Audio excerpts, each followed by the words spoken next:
আমি ন্যাসডাকে একটা ট্রেড নিয়েছিলাম। ট্রেড জাস্ট আমার কনফার্মেশনের সাথে সাথে মার্কেট টাচ করেই মার্কেট নিচের দিকে আসতেছিল। মার্কেট প্রায় 1:2 দুই ক্যান্ডেলে 1:2 দিয়ে দিয়েছিল। যেহেতু আমি 1 মিনিটে ট্রেড করি, তো 1-2 ক্যান্ডেলে হলেই আমাদের কাজ হয়ে যায়। ঠিক আছে, মার্কেটে ঘন্টার পর ঘন্টা বসে থাকা লাগে না। তো আমার 1:3 টিপি ছিল মার্কেট। এটা হচ্ছে NS100 মার্কেট। জাস্ট 1:3 একটু নিচে থেকে আসছে, নিচে থেকে ঘুরে গেছে। আমার প্ল্যান ছিল যে আমি 1:5 পর্যন্ত হোল্ড করব। 3 পর্যন্ত রাখছিলাম যে 3-তে গেলে মার্কেটের ডিরেকশন দেখে যদি খারাপ অপরচুনিটি যদি ভালো না দেখি তাহলে বের হয়ে যাব 3-তে, আর যদি ভালো দেখি তাহলে 5 পর্যন্ত হোল্ড করব। বাট মার্কেট দেখেন কি করছে, 1:3-তে যায় নাই, 1:3 একটু আগে থেকে রিভার্স করছে।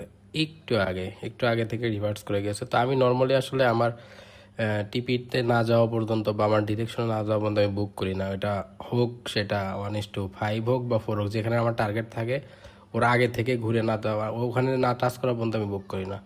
তো এটা হচ্ছে মার্কেট ব্রেক ইভেন হয়ে গেছিলো আমার। টিপির একটু কাছ থেকে চলে গেছে, জাস্ট একটু 1:3 গেছিলো, 1:2.9 কত জানি দেওয়ার পরে ব্রেক ইভেন হয়ে গেছে। তো যাই হোক, এটা সেকেন্ড ট্রেড ছিল। এটা ছিল US30-তে। এটাও জাস্ট 1 ক্যান্ডেলে নিয়েছি, 2 ক্যান্ডেল যাওয়ার সাথে সাথে ব্রেক ইভেন করে দিছি।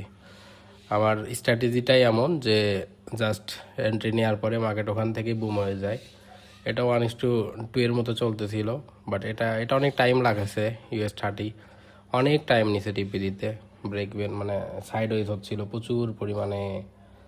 তো মেইনলি ট্রেডিংয়ে আসলে ধৈর্যটাই মেইন। আমরা অনেকেই আসি যে আসলে ট্রেড করতে আসি, আসার পরে 1 ক্যান্ডেল মানে এসএল যতটুকু রাখি টিপি তার চেয়ে কম রাখি।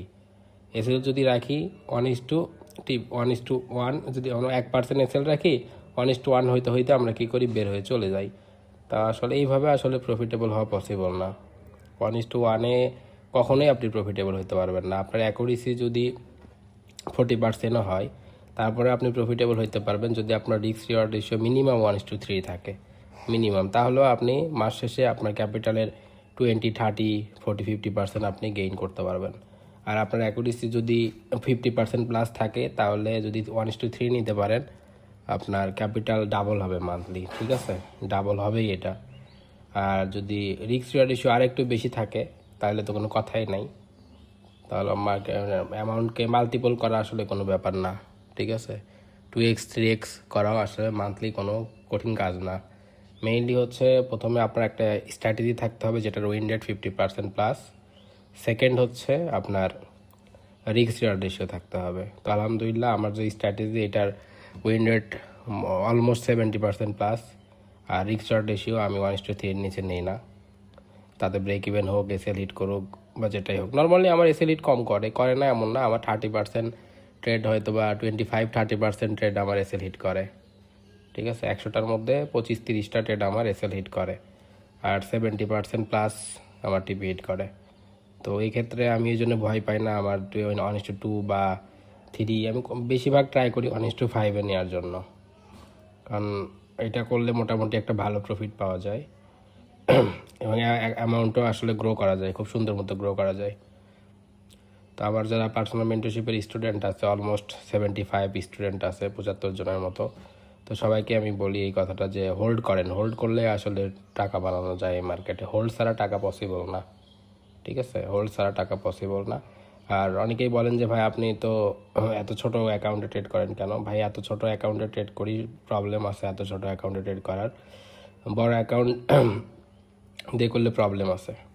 ঠিক আছে, আমাদের বাঙালি আমরা একজনের উপরে উঠলে আর সবাই মিলে তাকে নিচে নামানোর ট্রাই করি। ঠিক আছে, তো যার কারণে আমি ছোট অ্যাকাউন্ট দিয়ে আমি ট্রেড নিয়ে দেখাই। আসলে বড় অ্যাকাউন্ট আমার পার্সোনাল অ্যাকাউন্ট, ওটাতে আলহামদুলিল্লাহ ভালো লটে ট্রেড হয়। ঠিক আছে, তো এটাই হচ্ছে বিষয়। এই ট্রেডটা আমাকে অনেক প্যারা দিছে আজকে।